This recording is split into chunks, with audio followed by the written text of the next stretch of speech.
ఆయన గొర్రెలు మేకలు మేపుకుంటా అడవికి పోతాడు. పోతే ఒకరోజు పెద్ద పులి వస్తుంది. ఆయనతో భయపడి ఆయన మేకల్ని కొట్టుకొని అటో ఇటో వెళ్ళిపోతాడు.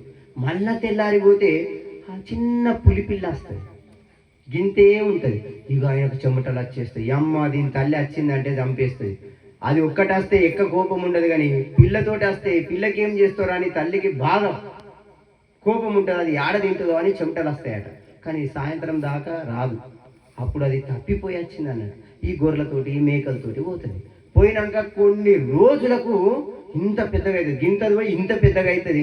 అది గొర్రెలతోటి మేకలతోటే తిరుగుతుంది. అప్పుడు పెద్ద పులి వస్తుంది. మళ్ళా వచ్చినప్పుడు అన్ని మేకలు ఎగబడతాయి. ఎగబడితే ఈ పులి కూడా పిల్ల ఉంటాయి కదా, ఇంత పెద్దగానే, ఇది కూడా బిడ్డతో ఎగబడుతుంది భయపడి. ఎమ్మో పెద్ద పులి వచ్చిందని.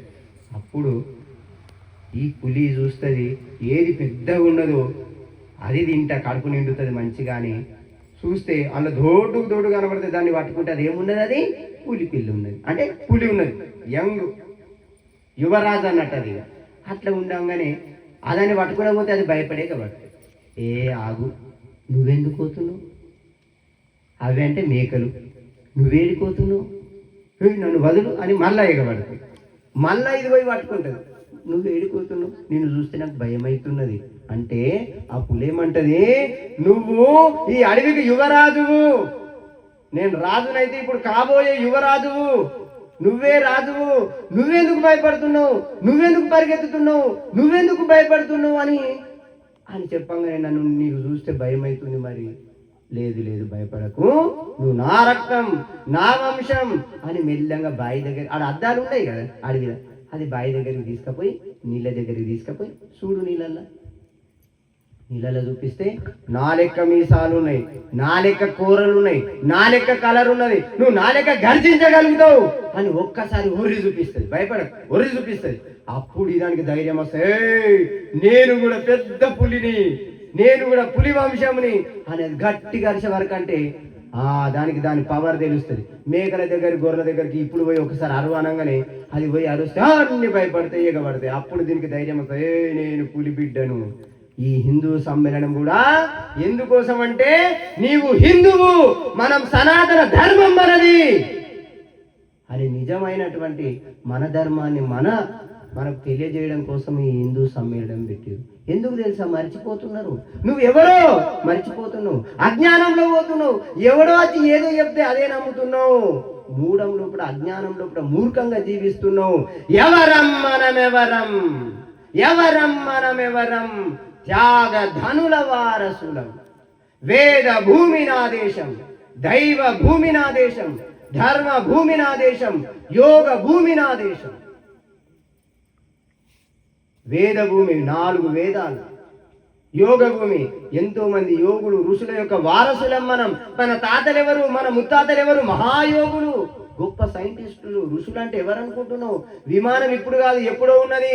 కొన్ని లక్షల సంవత్సరాల ముందే, ఏ దేశంలో బట్ట కట్టక ముందే బంగారు సింహాసనం మీద కూర్చుండి బంగారు కిరీటాలు పెట్టుకున్నటువంటి దేశం ఈ ప్రపంచంలో ఉంది అంటే అది ఒకే ఒక దేశం, మన భారతదేశం. మరి ఇంత గొప్ప దేశంలో మనం జన్మించినాం. దైవ భూమి నా దేశం. 12 జ్యోతిర్లింగాలు, శివుడు ఇక్కడనే వెలిసిండు, ఈ దేశంలోనే వెలిసిండు. 18 శక్తి పీఠాలు, అమ్మవారు ఇక్కడనే వెలిసింది. దశావతారాలు, మహావిష్ణువు ఈ భారతదేశంలోనే. మరి దైవ భూమి అంటున్నాం, భగవంతుడు నడిచిన నేల ఇది. అలాంటి దైవ భూమిలో, యోగ భూమిలో, ధర్మ భూమిలో మనం జన్మించినాం. మరి మనం ఎలా ఉండాలి? ఎవరం మనమెవరం? మనం ఋషుల బిడ్డలం, యోగుల బిడ్డలం. మరి ఎట్లా ఉంటుండు? భోగిగా, అజ్ఞానిగా ఉంటుండో, బొట్టు పెట్టుకుంటుండా. హిందూ అంటాడు, గంధము కుంకుమ లేదు ఆడవాళ్ళకు మగవాళ్ళకు. ఎట్లా పోతున్నారు బయటకు? చూస్తే దగ్గర దాకా బొట్టు కనబడదు, చిన్న టిక్లు చిన్న కనబడదు. మొగడు ఉన్నాడా తెలుస్తలేదు, పోయిండా తెలుస్తుంది. బొట్టు ఎవరికి ఉండదు? వెరీ గుడ్ బిడ్డ, భర్త లేని వాళ్ళకు ఉండదు. మరి నీకేం కర్మ వచ్చింది? మతం మారడానికి నీకేం అవసరం?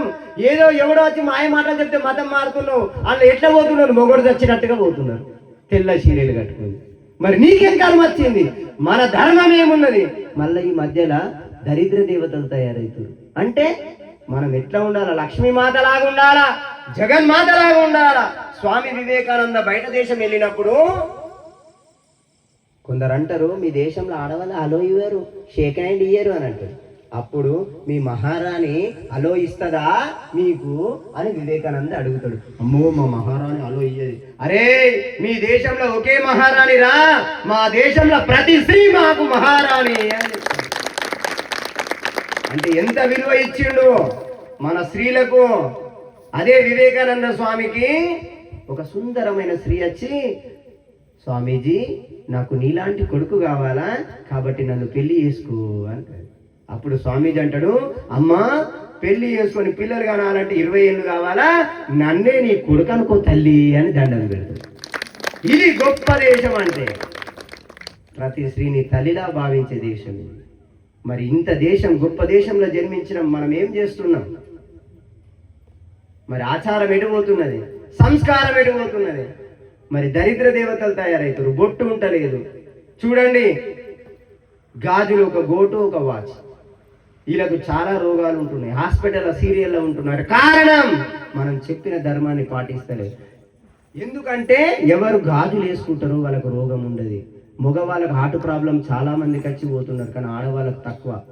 ఎందుకో తెలుసా? కాళ్ళకు మట్టెలు ఉంటాయి, ఆ నరాలు ఆక్యుప్రెజర్, నరాలను ఒత్తిడి చేసి రోగాలు రావు. చాలా డేంజర్ రోగాలు ఆడవాళ్ళకు రావు, ఎందుకంటే మట్టెలు ఉంటాయి. చేతుకు గాజులు, ఆక్యుప్రెజర్, ఇట్లా ఇట్లా అన్నప్పుడు రాపిడి జరుగుతుంది. ఇక్కడ నరాలకు రాపిడి జరిగి రోగాలు రావు. ఎందుకంటే సూర్యకిరణాలను, మట్టి గాజులు సూర్యకిరణాలను గ్రహించి నరాలను చైతన్యవంతం చేస్తాయి. బొట్టు ఎందుకు పెట్టుకోవాలి? నేను పెట్టుకోను, నీ కర్మ. ఎందుకు పెట్టుకోవు? ఎందుకంటే రోగాలు వస్తాయి నీకు, పెట్టుకుంటే రోగం రాదు. ఎందుకు అంటే ఈ ప్రపంచాన్ని, ఈ సృష్టిని ముగ్గురు నడిపిస్తారు, బ్రహ్మ విష్ణు మహేశ్వరుడు. అదేవిధంగా మన లోపల 72,000 నాడులు ఉంటాయి. మన శరీరంలో 72,000 నాడులు ఉంటాయి. వాటికి ఇడ, పింగళ, సుషుమ్న 3 నాడులు నడిపిస్తాయి. ఆ 3 నాడులు ఏకమయ్యే స్థానమే భ్రూర్మధ్యం భ్రుకుటి అంటాం. ఈ స్థానంలో ఎవరు బొట్టు పెట్టుకుంటారో విశ్వంలో ఉన్న శక్తి అంతా లాగి వాళ్ళను చైతన్యవంతం చేస్తుంది. అందుకోసం ముఖం ఎట్లా ఉంటుంది అంటే జగన్మాత లెక్క కనిపిస్తుంది బొట్టు పెట్టుకుంటే. మరి ఈరోజు ఏమైతున్నది సంస్కారం? అందరు పొద్దుగా లేవగానే ఎట్లా పోతే ఏం పూసుకుంటారు? ఇట్లా ఇట్లా ఇట్లా ఇట్లా పూసుకుంటారు కదా. ఏంటిది? ఫిరెన్ లవ్లీ. అది ఏదంతా తయారవుతుందో యూట్యూబ్లో కొట్టుకోండి, అడ్డమైన పంది కొవ్వుతో తయారవుతుంది. మరి అదే భస్మం పెట్టుకుంటే, అదే బొట్టు పెట్టుకుంటే ఎంత ఆరోగ్యం ఉంటుంది చూడండి. మరి ఇలాంటి సంస్కృతిని ఎందుకు మారుస్తున్నాం?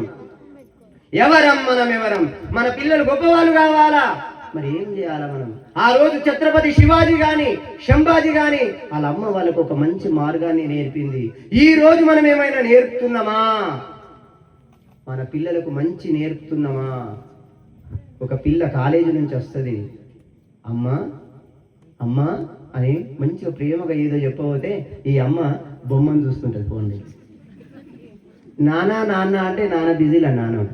ఎవరు చెప్పాలా మీ పిల్లలకు సంస్కారం? ఎవరు నేర్పాల ధర్మం? ఎవరు చెప్పాల జ్ఞానం? ఇది మన దేవుడు, ఇది మన దైవం, ఇది మన ధర్మం. ఎవరు చెప్పాల పిల్లలకు? నీకే తెలియదు, నీ పిల్లలకు ఎవరు చెప్పాల? మన ఇంట్లో భగవద్గీత ఉందా? మన ఇంట్లో రామాయణం ఉందా? మనం మన పిల్లలకు చెప్తున్నామా? మనం చదువుతున్నామా? నేను హిందూ అంటే సరిపోదు, నీ ఇంట్లో 1000 బంగారం ఉంటే అవసరంలే, 1000 ఎకరాల భూమి ఉంటే అవసరంలే, నీ ఇంట్లో లక్షల ఫోన్ ఉంటే అవసరంలే, లక్షల టీవీ ఉంటే అవసరంలే, లక్షల కారు ఉంటే అవసరంలే. నీ పిల్లలకు మన ధర్మం నేర్పినవా? రామాయణం ఉందా? భగవద్గీత ఉందా? అది మనకు ముఖ్యం. ఈ రోజు ఒక పిల్లగానికి తండ్రి ఆస్తి పంచిండు, నిన్ననే వచ్చి తల్లిదండ్రులు ఏడుస్తున్నారు. మా ఊడు మహారాజ్, గురూజీ అంత చెడు సోపతి పట్టి భూమి అంతా నాశనం చేసిండు, డబ్బులన్నీ నాశనం చేసిండు, ఈ రోజు రోడ్ల మీద ఉన్నాడు తాక్కుంటా అని చెప్పి ఏడుస్తున్నాడు. ఎవరు నేర్పమన్నారు? నేను ఇక్కడ అమ్మ, ఇక్కడ అయ్య. అరే నాన్న తాగురా బిడ్డ, వీళ్ళు తాగకుండా వాడికి ఆమె ఇంత ఈయన ఇంత పోస్తే వాళ్ళకి సగం సీస అయితే దీనికి ఒక్క సీస. ఇక తాగిపిచ్చిరు. పెద్దగా కడుగుకుంటాడా 4 సీసాలు తాగుడు మొదలు పెట్టిండు, 4 గుద్దుకుంటా డబ్బులు గుంజుకపోయాడు. పిల్లలకు ఇది కాదు, ఒక స్వామి వివేకానందని తయారు చేయండి, ఒక ఛత్రపతి శివాజీని తయారు చేయండి, ఒక భగత్ సింగ్ను తయారు చేయండి. చూడండి, ఒక పిల్లవాడు స్కూల్కి వెళ్తుంటే వాళ్ళ అమ్మ టిఫిన్ బాక్స్ కట్టిస్తుంది. ఒక అమ్మ రోడ్డు పైన ఏడుస్తూ ఆకలి అంటే ఆ పిల్లవాడు ఆ అమ్మకి ఇచ్చేస్తాడు. తర్వాత స్కూల్కి వెళ్ళి అమ్మ ఆకలి అవుతుంది నాకు తొందరగా పెట్టంటాడు. ఏందిరా టిఫిన్ తినలేదా అంటే, లేదు ఒక అమ్మ ఉపవాసంతో ఉంటే 4 రోజుల నుంచి తినలేదంటే నేను ఇచ్చేసిన. అప్పుడు మీరేమంటారు? ఒక్కటేసి నేను కష్టపడి వంట చేసిస్తే నువ్వు ఇంకోళ్ళకి ఇస్తావా అని కొందరు అంటారు. కానీ ఆ అమ్మ అట్లా అనలే, మంచి పని చేసినావు నాన్న, రేపటి నుంచి ఇంకో బాక్స్ ఎక్క ఇస్తా అని చెప్పేసి ఇచ్చేస్తుంది. అట్లా 4 రోజులు అయిన తర్వాత ఆమె చనిపోతుంది. ఆ అమ్మ చనిపోతుంది. చనిపోతే ఈయన ఏడుస్తూ వచ్చి చెప్తే అప్పుడు ఆ తల్లి అంటది, బిడ్డ ఒక్క తల్లి ఆకలి కాదు, ఈ భారతదేశంలో ఎంతో మంది అనాథలు ఉన్నారు, ఎంతో మంది ఉపవాసంగా ఉన్నారు, ఎంతో మంది స్త్రీలను మానాలు దోచుకుంటున్నారు, నానా యాతనలు పెడుతున్నారు. స్వరాజ్య స్థాపన, ఈ భారతదేశానికి స్వాతంత్రం తీసుకురా బిడ్డ, అప్పుడు ఈ దేశం లోపల ఆనందంగా ఉంటారంటే అప్పుడు ఆ పిల్లవాడు కష్టపడి చదివితే ఆ పిల్లవాడు స్వాతంత్రం కోసం ప్రాణాలైన అర్పించి స్వాతంత్రాన్ని తీసుకొచ్చాడు, స్వరాజ్యాన్ని తీసుకొచ్చాడు. ఆయననే సుభాష్ చంద్రబోస్. తల్లి నేర్పింది ఈ దేశం కోసమే జీవించు, ధర్మం కోసమే జీవించు అంటే ఇక్కడ కొడితే ఇక్కడ ఈ చెంప చూపిస్తే స్వాతంత్రం రాదు అని ఒక బెటాలియన్ తయారు చేసి, ఒక మిలిటరీని తయారు చేసి బ్రిటిష్ వాళ్ళను గడగడలాడించినటువంటి మహావీరుడు ఎవరు అంటే సుభాష్ చంద్రబోస్.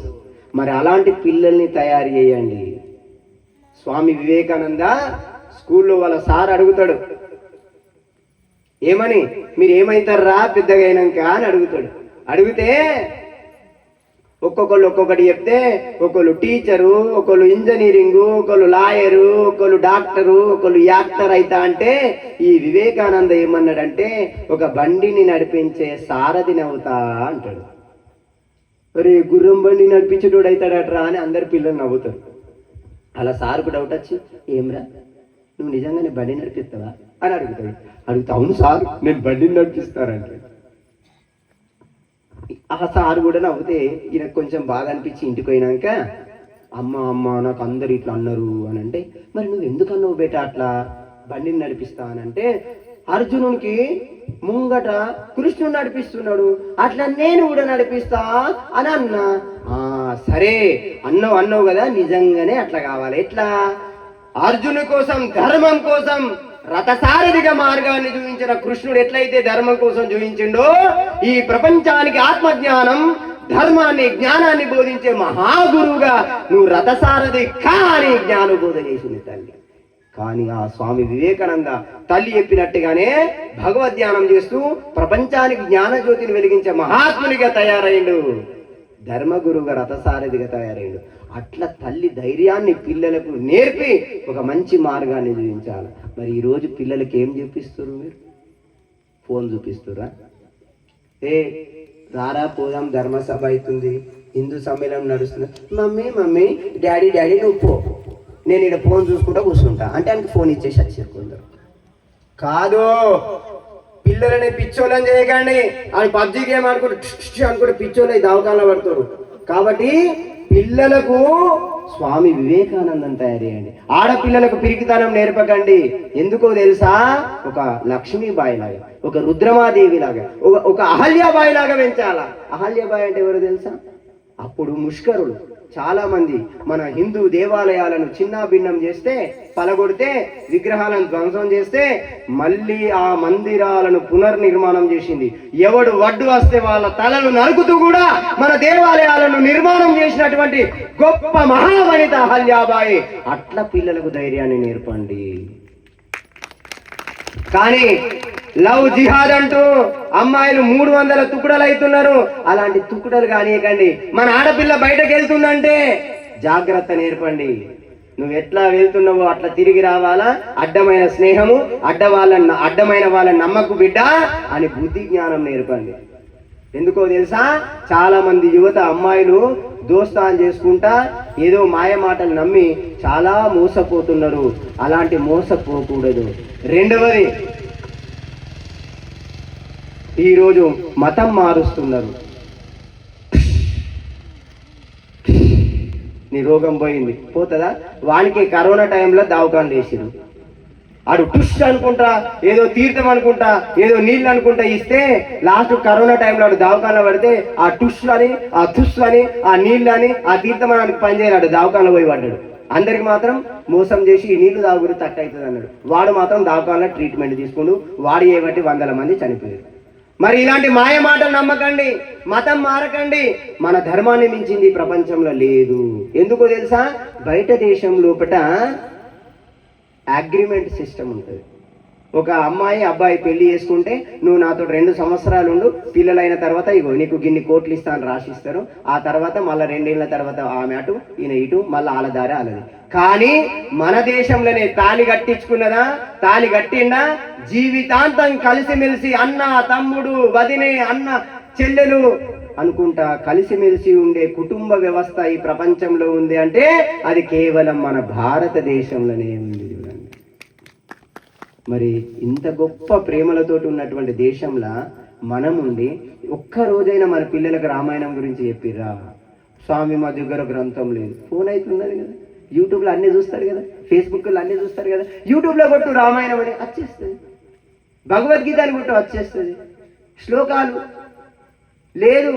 మీ ఇంట్లో ఫోన్ ఉందా? ఉన్నదా? ఉన్నదా లేదా? ఉంటే అందులో బ్యాలెన్స్ ఎంత వేస్తారు నెలకు? 350 వేస్తారు.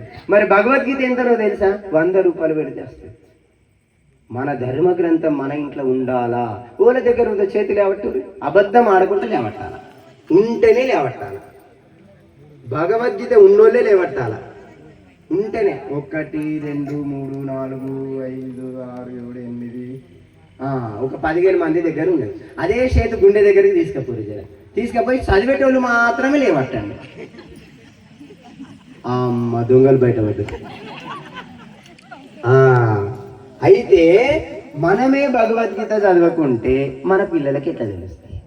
కాబట్టి నేనేమంటున్నా అంటే, భగవద్గీత ఎందుకు చదవాలంటే 4 వేదాల అర్థం అందులో ఉంటుంది, ఉపనిషత్తుల సారం ఉంటుంది, 18 పురాణాల యొక్క జ్ఞానం దాంట్లో ఉంటుంది. ఒక్క భగవద్గీత చదివినంటే చాలు, మహాత్ముడే, అదృష్టవంతుడే. కాబట్టి మన పిల్లలకు భగవద్గీత చదివించండి. నేను మిమ్మల్ని కోరుకుంటున్నా. ఎందుకో తెలుసా, మన ధర్మం చాలా గొప్పది. చూడండి, ఒక మతంలో ఏముంటుంది, మా దేవుని నమ్మకుంటే వాడిని చంపేయండి అని అంటారు. ఇంకో మతంలో ఏముంటుంది, మన దేవుని నమ్మకుంటాడు పాపాత్ముడు, వాడిని చంపేయండి అంటే. కానీ ఈ ప్రపంచం లోపట అందరూ బాగుండాలి, అందులో నేనుండాలని కోరుకునే ఒకే ఒక ధర్మం మన సనాతన హిందూ ధర్మం. సర్వే జనా సుఖినః సంతు, సర్వే సంతు నిరామయ, సర్వే భద్రాని పశ్యంతు, మా కచ్చిత్ దుఃఖమాప్నుయాత్. చూడండి ఎంత మంచి భావన గల ధర్మం మనది. ఇంతకంటే గొప్ప ధర్మం ప్రపంచంలో లేదు. అందరూ బాగుండాలి, అందులో నేనుండాలని కోరుకునే ధర్మం ఒకటే ఒకటి, అది హిందూ ధర్మం.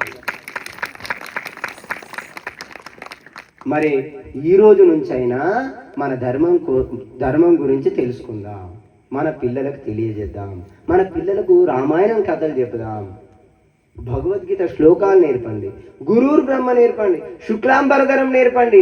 మన పిల్లలు పెద్దగా అవుతారు కానీ ఒక్కొక్క శ్లోకం రాదు. మరి మందిర్ తీసుకెళ్తారా? లేదు. మరి మందిర్కి ఎందుకు వెళ్ళాలా? చూడండి, ఒక్క సెల్ ఫోన్లో సిమ్ ఎంత ఉంటుంది చెప్పండి? ఎంత పెద్దగా ఉంటుంది సిమ్? ఇంతే ఉంటుంది. ఏ కలర్లో ఉంటుంది? అవో కలర్ చెప్పు. అదే గోల్డ్ కలర్ లెక్క ఉంటుంది కదా. అది ఎంత ఉంటుంది? గింతే ఉంటుంది. దుబాయ్లో ఉన్నా, మస్కట్లో ఉన్నా వీడియో కాల్ మాట్లాడుతుంది, ముఖాలు కనబడుతున్నాయి లేదా? అంటే ఆలోచించండి, ఇంత సిమ్కి అంత శక్తి ఉంటే మన గుడి పైన ఏమున్నది? శిఖరం ఉంది. ఆ కింద ఏమున్నది? భగవంతుడు ఉన్నాడు. ఆ భగవంతుని కింద ఏమున్నది? ప్రతిష్ఠ చేసేటప్పుడు చేస్తాడు. అది ఏముంటది కింద? యంత్రం ఉంటుంది. ఇంత ఇంత పెద్ద యంత్రం ఉంటుంది.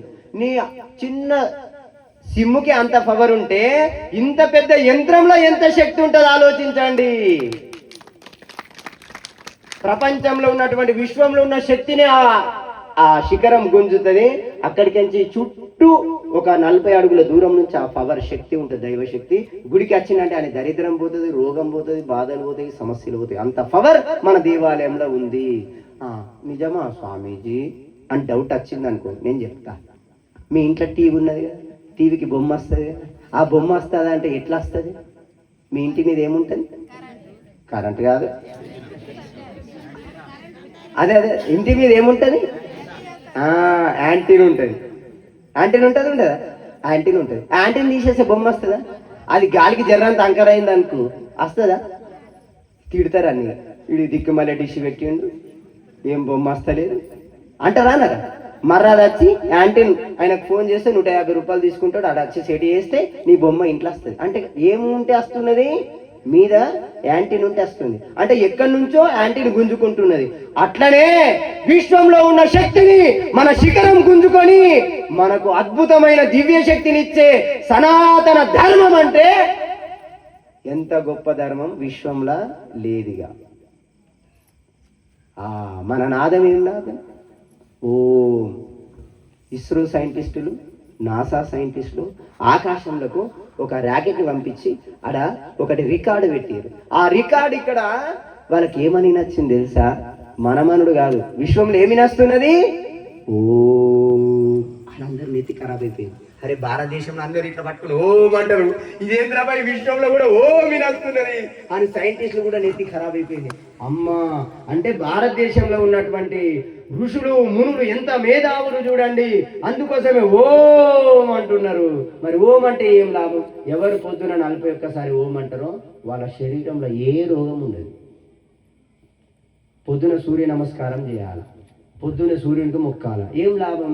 కంటి జబ్బులు పోతాయి, పంటి జబ్బులు పోతాయి, గుండె జబ్బులు పోతాయి, ఎముకల బలహీనత పోతుంది, శరీరంలో ఉన్న రోగాలు పోతాయి. అంటే సర్వరోగ నివారణ సూర్య దర్శనం. డి విటామిన్ వస్తుంది.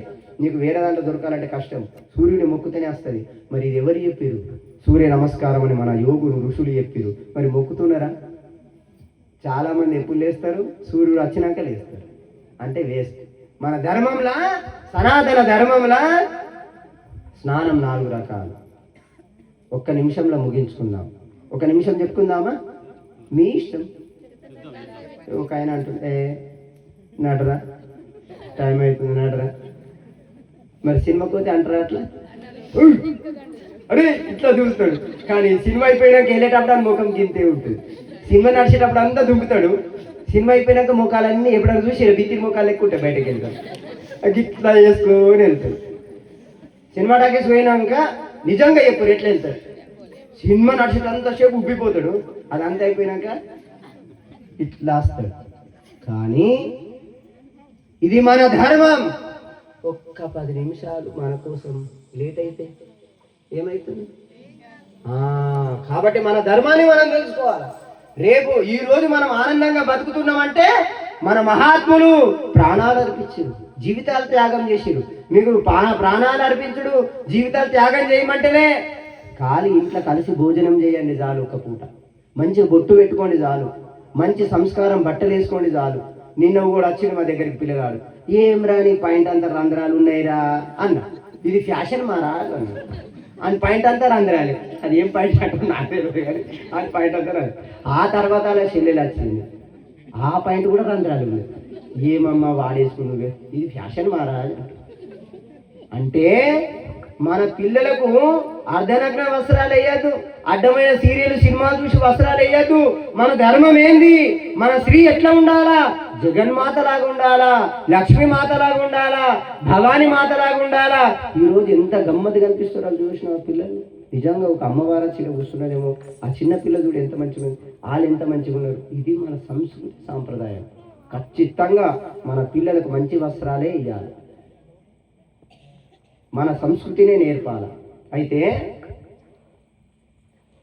ఈరోజు హిందూ సమ్మేళనం ఎందుకోసము అని అంటే మన ధర్మాన్ని మనం తెలుసుకోవడం కోసం.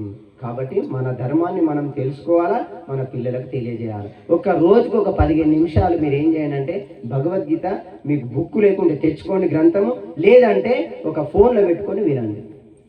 ఫోన్లో పెట్టుకొని 15 నిమిషాలు కూర్చోండి. తర్వాత ప్రతి ఒక్కరు ధ్యానం చేయండి. ఏంది నీకు ఏ దేవుడు ఇష్టం ఆ దేవుడిని నామస్మరణ చేసి కొద్దిసేపు ఆయన మౌనంగా కూర్చోవాలి. ఎందుకు చేయాలి స్వామి, నేను చెయ్య అంటాను, నీ ఇష్టం. చేస్తే ఏం లాభం అంటే బీపీ, షుగరు, శరీరంలో ఉన్న రోగాలన్నీ పోతాయి. తర్వాత మంచి జ్ఞానం కలుగుతుంది. మనిషి 3 కోరుకుంటాడు దేవుని దగ్గరికి వెళ్ళి. ఒకటి ఆరోగ్యంగా ఉండాలా, రెండోది ఆనందంగా ఉండాలా, మూడోది ఐశ్వర్యంగా ఉండాలా. డబ్బు కావాలా, జబ్బు పోవాలా, ఆనందంగా ఉండాలి. ఇది కావాలంటే మెడిటేషన్, ధ్యానం చేయాలి. మన దేశం ఎంత గొప్పదంటే చిన్న పిల్లగాడు కూడా ఆత్మజ్ఞానం, బ్రహ్మజ్ఞానం. ప్రహ్లాదుడు చూడండి, అరే దేవుడు లేరురా, నేనే దేవుడిని అని రాక్షసుడు అంటే, లేదు లేదు భగవంతుడు ఉన్నాడు. ఎక్కడ ఉన్నారా? ఇందుగలడు అందులేడని సందేహము వలదు, ఎందెందు వెతికినా అందందుగలడు. ఇందులో ఉన్నాడా? ఉన్నాడు. ఆ కంబను కొడితే నరసింహస్వామి వస్తాడు. మార్కండేయుడు చూడండి, మార్కండేయుడు చిన్నగా ఉంటాడు, లింగంని గట్టిగా పట్టుకుంటాడు, ఓం నమ శివాయ అని. యమధర్మరాజు వచ్చి లాక్కపోతే కూడా ఆ లింగంని వదలడు. శివుడే వచ్చి యమధర్మరాజు తలకాయని నరికేస్తాడు. భక్తి ఎంత గొప్పది. అంత పిల్లలు కూడా, చిన్న పిల్లలు కూడా, నచికేతుడు చూడండి, ఏం కావాలని కానీ యమధర్మరాజు అడిగితే ఆస్తి కావాలా, డబ్బు కావాలా, రాజ్యం కావాలా, గుర్రాలు కావాలా, బంగారం కావాలా, ఏం కావాలంటే నాకేమద్దు, ఆత్మజ్ఞానము కావాలా అని చెప్తాడు. ఎంత చూడండి చిన్న పిల్లవాడు. అంత గొప్ప దేశంలో మనం పుట్టినాం. మరి నువ్వెందుకు అజ్ఞానంలో ఉంటున్నావు? నువ్వెందుకు ధర్మాన్ని మారుస్తున్నావు? పుట్టలోని చెదలు పుట్టవా గిట్టవా విశ్వదాభిరామ వినురవేమ అంటే అది ఉన్నా లేని కింది కట. ఎవరు? తల్లిదండ్రులను మరిచిన వారు. తల్లిదండ్రులు సేవ చేయాలా. తల్లిదండ్రులు అంటే జగతవు పితరవు వందే పార్వతీ పరమేశ్వరుడు. జగత్తుకు తల్లిదండ్రులు భగవంతుడు. ఆ భగవంతుని మరవరాదు. అందుకోసమే భక్తి అనేది ఖచ్చితంగా ఉంటేనేమి పోతేనేమిరా, శివరామకృష్ణ అనని వాడు ఉన్నాగాని ఫలమేమిరా. ఉంటేనేమి అరెరే, పోతేనేమి అరెరే, ఉంటేనేమి పోతేనేమిరా, శివరామకృష్ణ అనని వాడు ఉన్నాగాని ఫలమేమిరా. నువ్వు రామ అంటవా, కృష్ణ అంటవా, శివ అంటవా? శివ అంటే 2 అక్షరాలు, రామ అంటే 2 అక్షరాలు, కృష్ణ అంటే 2 అక్షరాలు. అగ్గిపుల్ల 2 ఇంచులు ఉంటుంది. కానీ ఎంత పెద్ద గడ్డమైన గీకేస్తే ఏమవుతుంది? ఏమవుతుంది? కాలిపోతుంది. అట్లనే నీ ఎన్ని జన్మల పాపాలున్నా రామ అంటవా, కృష్ణ అంటవా, శివ అంటవా అను. కూసున్నా, తిన్నా, పడుకున్నా, నడుస్తున్నా భగవంతుణ్ణి మరువకు. ఎప్పుడైతే నువ్వు భగవంతుని ధ్యానంలో ఉంటావో ఆ భగవంతుడు ఎప్పుడు నీకు తోడుగా ఉంటాడు. కాబట్టి ఇక చివరిగా ఒక చిన్న విషయాన్ని చెప్పి నేను వదిలేస్తాను. ఒక్కళ్ళు ఏమన్నారంటే నిజంగా భగవంతుడు కాపాడుతాడా స్వామి అని అడిగితే శివుడు పార్వతి ఇట్లా పోతున్నారు. ఒక ఆయన ఏం చేసిందంటే మామిడి చెట్టు ఎక్కి అమ్మవారు చూస్తుంది. పక్కకు అమ్మ ఉన్నది కదా, వీళ్ళు ఇంటికి పోయిన ఇంతకు ముందు భోజనం చేస్తారా స్వామీజీ అని ముందే అడిగాను. నాకు నేనేమన్నా అంటే ఏమద్దండి అన్న, భోజనం గిట్లా ఏమద్దు మాకు అని చెప్పిన. కానీ ఇంటికి పోయినాక ఏం చేసేదంటే ఫస్ట్ అరటి పళ్ళు పెట్టేసి ముంగట, తర్వాత మామిడి పళ్ళు పెట్టేసి, తర్వాత కొబ్బరి నీళ్ళు పెట్టేసి, ఇట్లా ఒకటి ఒకటి అన్నం కంటే ముందే అవన్నీ లోపలికి నుంచి పంపిస్తుంది, తినే తీసుకొచ్చింది. అమ్మ ప్రేమ ఎట్లుంటుందంటే అది ఎంత దూరం నుంచి వచ్చారు, ఎంత ఆకలి అయిందో అని ఒకటి ఒకటి అదే ఎక్కువైపోయింది మనకి, భోజనం కంటే ఎక్కువైపోయింది. అట్లనే అమ్మవారు చూసి మీరికేంచి ఏం చేసిందంటే ఏమండి వాడు పడి చచ్చిపోతాడండి అని, కర్మల కొమ్మిరికి పడి చచ్చేది ఉంది, పోదామండి పదండి అంటే అయ్యగారు అంటారు ఏం పోతావా, వాని కర్మల వాడు పోతాడు. లేదు లేదండి అమ్మ ప్రేమ కొట్టుకుంటుంది చూడండి, పోదామండి అని అంటే అప్పుడు సరే అమ్మ అంటే నువ్వు, అయ్యా అంటే నేను పట్టుకుంటా అని దగ్గర పోయి నిలబడతాడు. ఎవరికి? ఈ చెట్టు మీద ఉన్నోడికి కాపాడడానికి. ఆ కొమ్మిరికి పడంగానే వాడు ఏమంటాడంటే అమ్మ అన్నాడు, అయ్యాడు అబ్బా అసస్తి. వాళ్ళిద్దరు ఏం చేసే సావర బిడ్డ అన్నారు పోయాడు. అంటే భగవంతుడు ఎప్పుడు నిన్ను కాపాడడానికి రెడీగా ఉంటాడు. కానీ నువ్వు భగవంతుని నామస్మరణ చేయకుండా ఎట్లా కాపాడుతావు? కాబట్టి నువ్వేమనాలా? రామ అంటవా, కృష్ణ అంటవా, శివ అంటవా అను. ఎప్పుడు భగవంతుడు నామస్మరణ చేస్తావో అప్పుడు నీకు ఎప్పుడు తోడుగా భగవంతుడు ఉంటాడు. కాబట్టి మనమందరం కూడా భగవంతుడి భక్తి లోపట ఉండాలా, మన ధర్మాన్ని మనం పాటించాలా. పొద్దున 3 నుంచి 4 గంటల దాకా దేవతల స్నానం, 4 నుంచి 5 గంటల దాకా యోగుల స్నానం, 5 నుంచి 6 గంటల దాకా మానవుల స్నానం, 6 దాటితే రాక్షస స్నానం. కాబట్టి మీరు రోజు ఏ స్నానం చేస్తున్నారో తెలుసుకోండి. 6 దాటితే రాక్షస స్నానం. కాబట్టి మనం పొద్దున లేవ్వాలా, బ్రహ్మముహూర్త సమయంలో లేవ్వాలా. ఎవరు లేస్తారో వాళ్ళకి ఏ రోగం ఉండదు. అదేవిధంగా రోజు ఇంట్లో దీపారాధన చేయాలా, స్నానం చేసి వంట చేయాలా. కాబట్టి ఇక మనమందరం కూడా సమయం అయిపోయింది, భోజన సమయం అయింది. కాబట్టి మరి ఒక్కసారి గట్టిగా జై కొడితే మనం ముగించుకుందాం. భారత్ మాతా కీ.